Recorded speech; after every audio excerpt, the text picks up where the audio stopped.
Last month, a gunman shot two National Guard troops on duty near the White House in Washington, D.C. The suspect is an Afghan national who came to the country as a refugee after working with the U.S. military in Afghanistan.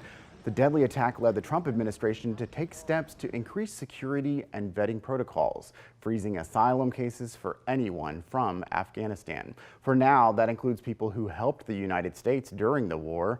Texas Congressman Michael McCaul has been an influential advocate for helping Afghan allies who helped our military.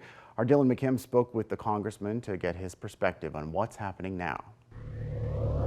Now, it's very tragic, very sad, not only to have National Guardsmen shot and killed, but what this one person has done now to the cause that I've fought so hard for, and that is to protect those that we said we would provide protection for. We told them, our Afghan partners in Afghanistan, if you work with us to defeat the Taliban, we will protect you from them. And we broke our word on that promise, and we left them behind in Afghanistan to be hunted down by the Taliban. And for those who are in this country, you know, the standard for an immigration is a fear of political persecution for asylum. I can't think of a stronger case than a fear of being sent back to Afghanistan to be terrorized by the Taliban. And unfortunately, this one bad apple has really ruined the lives of so many Afghans that we promised we would protect. I just find this incredibly sad and very tragic. I fought very hard to protect them when they have not been, and we gave them our word. I will continue to work on this, but this one case, I have to be honest, Dylan, has really been a problem. And when these asylum cases are on hold, do you think people will be allowed to stay in this country while they're on hold, or they could be sent back to their home country? I mean, that's my concern, is they're going to be sent back. Yeah. And sent back to what?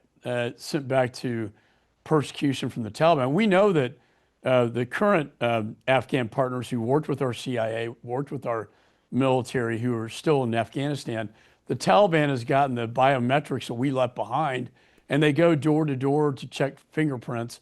And if you're matched for positive, you're then tortured, beaten, and sometimes executed. I don't want them to suffer that fate. Now, I will tell you, with the debacle of how Afghanistan fell and the way it was handled by the prior administration, there were many Afghans that did get onto the airplanes that shouldn't have in the first place.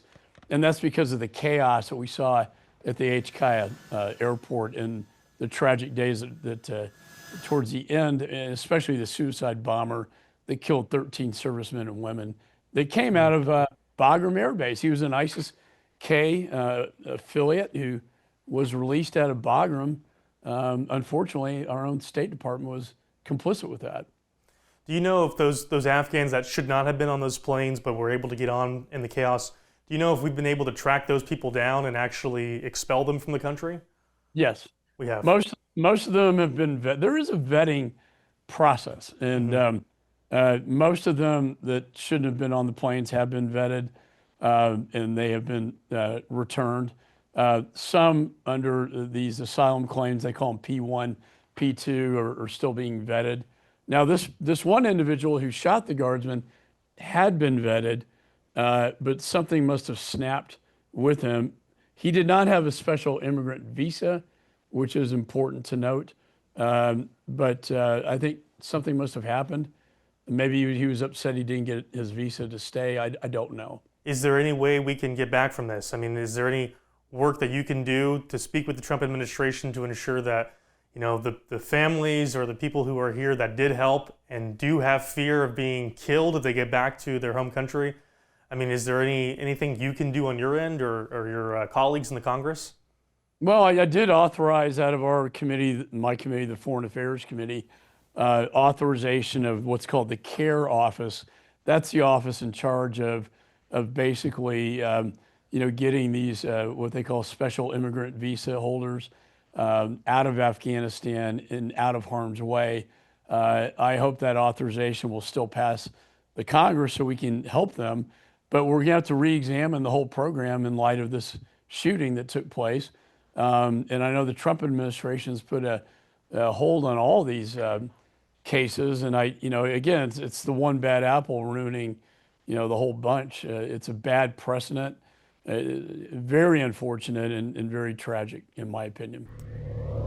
Dylan spoke at length with Congressman McCaul. He discussed why he's pushing back on calls to regulate artificial intelligence, and he spoke in depth about his work to pass legislation boosting incentives to create and provide treatments for childhood cancer. You can see our full interview online now.